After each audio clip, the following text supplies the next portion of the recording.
um prazer tê-lo aqui na nossa live. Tudo bem, Léo? Boa noite, Renato, tudo bem? O prazer é todo meu e eu agradeço estar aqui de novo com vocês. Ótimo. Antes do Léo passar um pouco do cenário, né, dos derivativos, né, a estrutura em específico que eles julgam interessante para essa etapa do ciclo, né, deixa eu comentar um pouquinho sobre Vale, porque Vale tem sido uma grande frustração, não só minha, como do mercado e de muitos investidores, né? Poxa, a empresa está gerando tanto caixa com minério a US$ 130, a empresa está no momento operacional muito positivo, com aumento de produção constante. O que acontece que o papel não sai desses níveis de preço, né? Lembrando que a Vale, ela vinha sempre, historicamente, ali na casa de 16, R$ 20, subiu um pouquinho, depois veio a pandemia, encontrou numa nova realidade de preços por volta de 70, R$ 80. Então, de fato, quando sob uma perspectiva histórica, a Vale está num nível de preços muito elevado. Mas quando a gente olha em retrospecto curto, talvez a Vale tenha decepcionado alguns investidores. E aí o que está acontecendo? Né?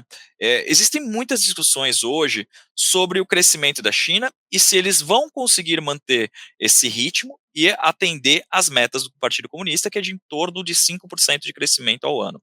O Partido Comunista por lá ele já falou muitas vezes que ele vai acelerar a emissão de dívidas para financiar obras de infraestrutura e dar continuidade às obras de construção civil, sejam as obras acabadas, inacabadas ou aquelas que precisam de financiamento bancário. Ou seja, eles querem fomentar toda a cadeia. Eu não vou entrar no mérito se isso vai ter problema lá na frente ou não. Né? A gente está falando de uma coisa mais pragmática, alguma coisa para 2024, 2025 e até talvez 2026. O fato é, a China deu sinalizações de que vai aumentar muito a emissão de dívidas e, diferentemente de outras épocas, desta vez ela vai assumir o déficit fiscal no governo central. Antes eles permitiam que pequenos vilarejos ou as cidades, né, as províncias, emitissem dívida, como era aqui no Brasil no passado, né, quando o estado de São Paulo podia emitir dívida, quando o estado do Rio de Janeiro podia emitir dívida. Agora não pode mais, né, quem faz é o governo federal. A mesma coisa vai ser feita lá na China. O governo central levanta dinheiro e distribui para as províncias que ele acha que vão fazer melhor o uso do dinheiro. Naturalmente, ele vai colocar onde tem a economia mais aquecida e onde tem mais demanda por infra e construção civil. Então, esse é um ponto que, na nossa opinião, vai dar sustentação ao consumo de aço e, por consequência, deve dar sustentação ao consumo de minério de ferro. E aí que entra talvez uma das variáveis mais importantes. A Vale ainda não publicou a sua prévia operacional, na qual ela vai dar as orientações de quanto ela planeja produzir de cobre, níquel e minério de ferro esse ano. Mas duas concorrentes muitíssimo importantes dela, a BHP e a Rio Tinto, já o fizeram. E nessa prévia, eles mostraram que os volumes não devem crescer de forma significativa em relação a 2023. O que eu quero dizer com isso? Que a oferta não vai aumentar e a demanda, tudo mais constante, vai aumentar. Em função disso, a gente não vê muito espaço por o minério de ferro ter uma queda muito abrupta. Lembrando que hoje ele está na casa de US$ 130. Tá? Então, pode até ter uma realização do preço do minério? Pode, ninguém está falando que não. Mas me parece que a gente está bem perto de uma zona de equilíbrio. E aí eu relembro, a Vale coloca o minério de Carajás, saindo da mina, pegando o trem, entrando no navio, chegando no porto lá do outro lado do mundo por US$ 53, mais ou menos. Está 130. Olha quanto de margem que a Vale tem nesses níveis de preço, quanto que ela gera de caixa.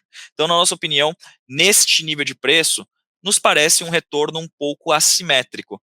Tem mais espaço para subir do que para cair. O papel pode cair? Obviamente pode. O mercado é feito por oferta e demanda. Se tiver mais investidor vendendo, naturalmente o papel vai cair. Mas pensando em fundamento, o nível de preço atual já embute muito pessimismo. Existem discussões em torno de indicações políticas dentro da Vale? Existem. São prováveis? Não nos parecem prováveis. Teriam impacto no papel? Aparentemente, para o cargo que está sendo cogitado, não teria impacto algum para a empresa. Então, esses fatores têm sim segurado o desempenho da Vale. Pensando nisso, então quem quiser proteger um pouco mais, porque essas dúvidas elas não vão cessar no curto prazo, nem a questão política, tampouco a questão da China, Quem quiser proteger, talvez seja uma oportunidade. O Léo pode apresentar para vocês uma forma de fazê-lo de uma forma mais, talvez barata, ou talvez mais eficiente. É por isso que os derivativos entram muito bem em momentos como esse. Mas para alta, até para quem está comprando à vista o papel, nos parece que tem mais espaço para subir do que para cair nesse nível de preço. O papel está negociando abaixo de 4 vezes de novo o múltiplo EV/EBITDA. Sobre uma perspectiva histórica, ele não fica muito tempo abaixo desses níveis. Então, acho que a gente está num ponto interessante. E aí eu já trago até você para a discussão, Léo, porque esse cenário acho que se enquadra dentro da estrutura que vocês desenharam, né? Exatamente, Renato. A nossa ideia aqui, na verdade, é ajudar o investidor que passou pela recente queda do papel, mas que ainda acredita no fundamento, tendo em base tudo isso que a gente acabou de discutir, tudo isso que você apresentou. É uma convicção do research. A gente embasou a estrutura já com base nesse call. Então, a gente vai falar sobre uma estrutura hoje envolvendo opções flexíveis, tá? E a gente vai apresentar a estrutura cuja função é alavancar o investidor de uma maneira limitada num cenário de alta. A operação de hoje que a gente vai apresentar é a Double Up Knockout em Vale 3. Essa operação a gente já apresentou com algumas variações em alguns outros ativos, em algumas lives anteriores, mas ela cai muito bem agora, considerando o cenário em Vale, tá? Então, partindo dessa apresentação, se quiser colocar aqui... Acho que você não está compartilhando a tela, Léo. Só um segundo, deixa eu colocar aqui.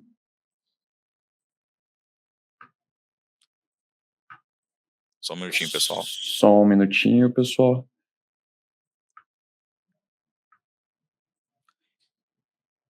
Enquanto isso, Léo, já vou até responder algumas pessoas fazendo algumas perguntas. Pessoal, essa parte aqui a gente vai falar mais sobre Vale, sobre a estrutura dos derivativos em si, tá? Faço convite para amanhã entrar no Morning Call, no fechamento de mercado, que a gente vai responder todas as perguntas normalmente. Agora a gente está dedicando essa parte mais aqui para o Léo apresentar essa característica da operação em específico. Mas um rapaz aqui fez a pergunta sobre mini índice. A gente não comenta sobre mini índice nessa live em específico, tá? Se vocês quiserem saber sobre mini índice, mini dólar, sempre conosco na operação, na sala do trade, tá? Lá eles falam sobre minis contratos. Aqui a gente tem uma pegada mais fundamentalista no fechamento de mercado, tá? Sempre com viés fundamentalista, e nessa parte da live da segunda-feira a gente apresenta sempre uma oportunidade de derivativos, né, Léo? É isso aí. Bom, agora a gente está compartilhando aqui na tela a descrição da operação. Conforme a gente mencionou anteriormente, a Double Up Knockout em Vale é uma operação de alavancagem, tá? A gente tem operações de proteção, a gente tem operações de prêmio pré-determinado e a gente tem operações de alavancagem. Nesse caso aqui específico, a gente embasou, né, com o call do research. Então, a gente teve, considerando aqui os cenários, né, os preços obtidos no mercado, a gente consegue montar uma estrutura com ganho duplicado na alta de Vale até 23%, o que significa um ganho máximo de quase 46% ao longo do período da operação. Tá? Esse daqui é um cenário de alavancagem, né, duplicada na alta. Entre as características da operação, a gente tem, entre os grandes atrativos para o investidor, a gente tem a montagem dessa estrutura a custo zero, tá? Isso descontando as taxas e emolumentos da B3. A montagem da operação com derivativos, com as opções, se dá a custo zero. No entanto, a opção é combinada sempre com o ativo objeto, com a presença dos papéis da Vale 3, que pode ser comprado, e nesse caso haveria um desembolso por parte do investidor, ou você pode utilizar os ativos já existentes sob custódia. Nesse caso, realmente a operação não teria só os custos, os únicos custos seriam as taxas de emolumento e de registro da B3. A operação é feita com opções flexíveis. A gente tem uma operação muito semelhante feita com opções listadas, que seria o call ratio. Tem alguns nomes comerciais, mas o técnico é o call ratio. E nesse caso, dado que a estrutura seria montada com opções listadas, a gente sempre tem o risco de entrega do papel, já que é o compromisso, né, quando você negocia com opções listadas. Já com as opções flexíveis, a gente não tem esse compromisso de entrega do papel. E é um fator meio determinante, né, para muitos investidores, especialmente por questões tributárias, para aqueles que estão carregando há muito tempo o ativo. Então, com as opções flexíveis, a gente tem a liquidação apenas de maneira financeira. A gente tem só a liquidação financeira quando a operação for encerrada e houver a contabilização, né, de onde está a posição do papel. Então, isso fornece uma flexibilidade muito maior para o investidor.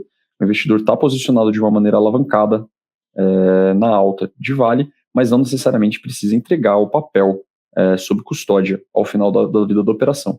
Ele só precisa ter alguma forma de, caso seja necessário, de liquidar esses compromissos. Então, na verdade, a operação aqui, entrando em alguns detalhes um pouco mais, entrando num detalhe um pouco mais da montagem da estrutura mesmo, das opções, a gente tem basicamente duas opções envolvidas, duas calls, tá, pessoal? A gente tem basicamente a compra de uma call com uma barreira, tá?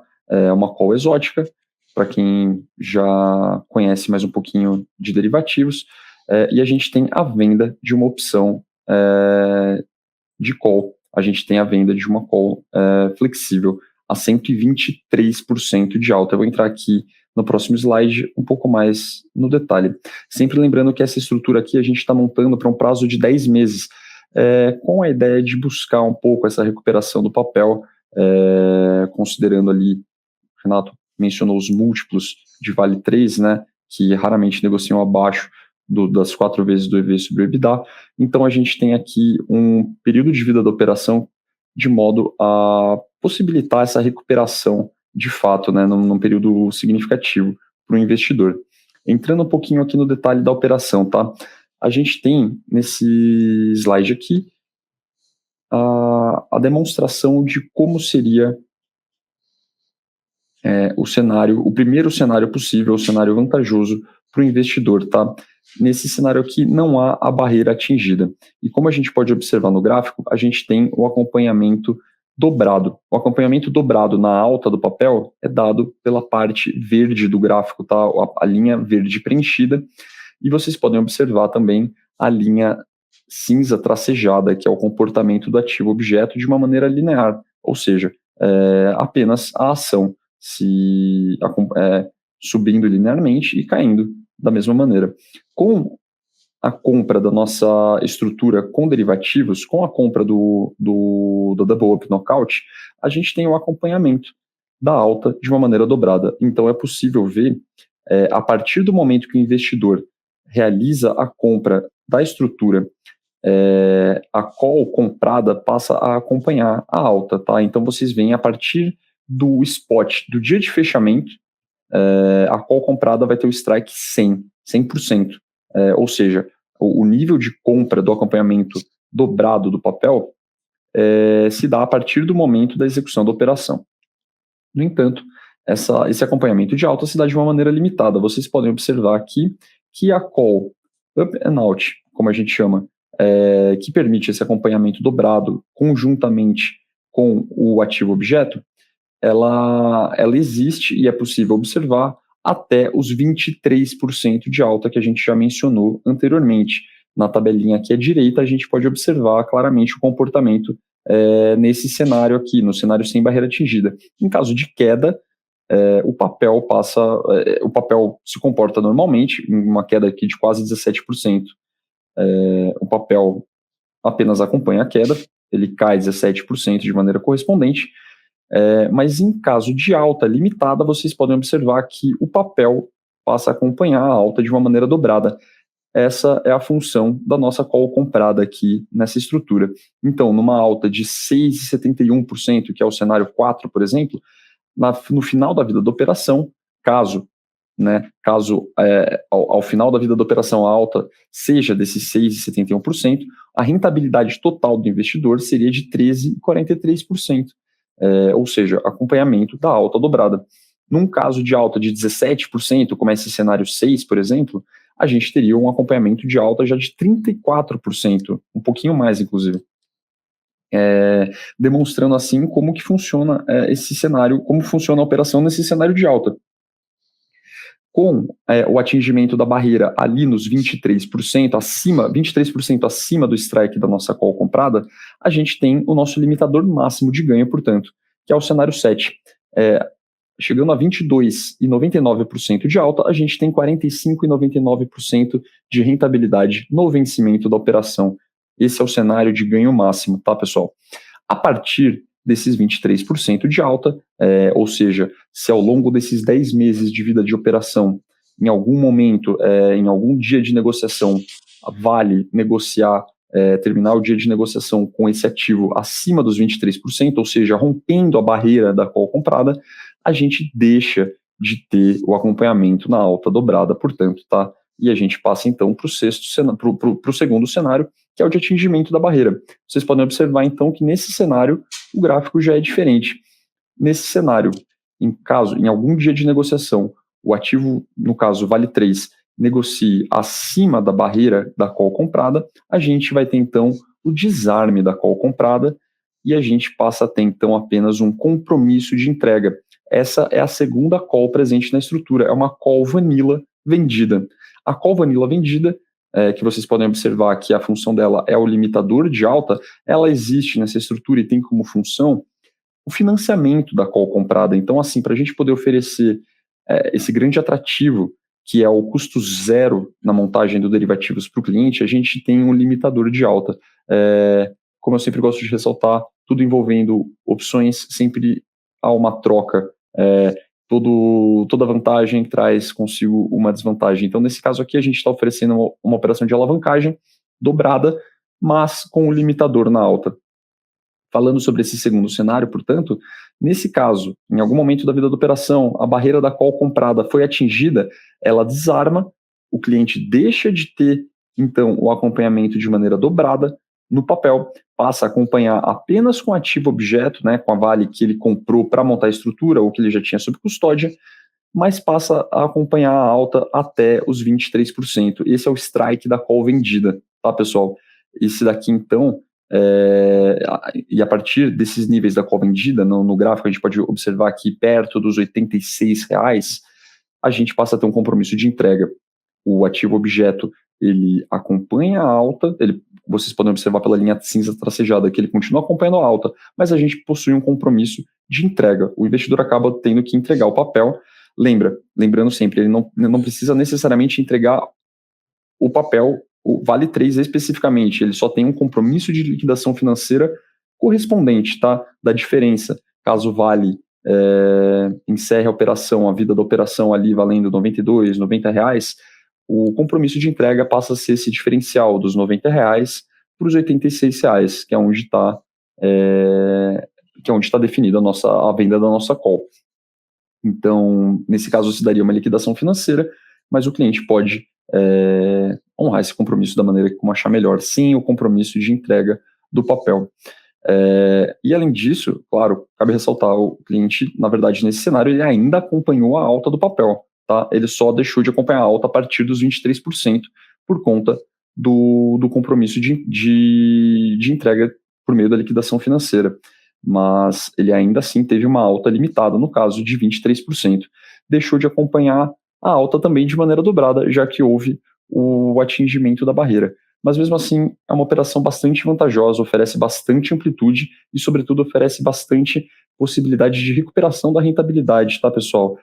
Lembrando que o ganho máximo aqui nessa estrutura é de até 46%, quase 46%. Essa é a estrutura, então, que a gente trouxe aqui para mostrar na live, e eu ressalto quem estiver assistindo, quem tiver interesse, entre em contato com o assessor da Ágora, entre em contato com os nossos canais de contato e pode sempre se informar mais ou até mesmo pedir a lâmina para dar uma estudada, né, quem se interessar. Deixando aqui de compartilhar, então. É isso aí. E, Léo, assim, até no cenário de limitação de alta, 22%, você está superando e bem o CDI do período, né? Lembrando que a gente tem uma projeção de CDI médio para o ano bem abaixo de 11%, né? Então, ainda assim, você teria esse ganho em relação à renda fixa.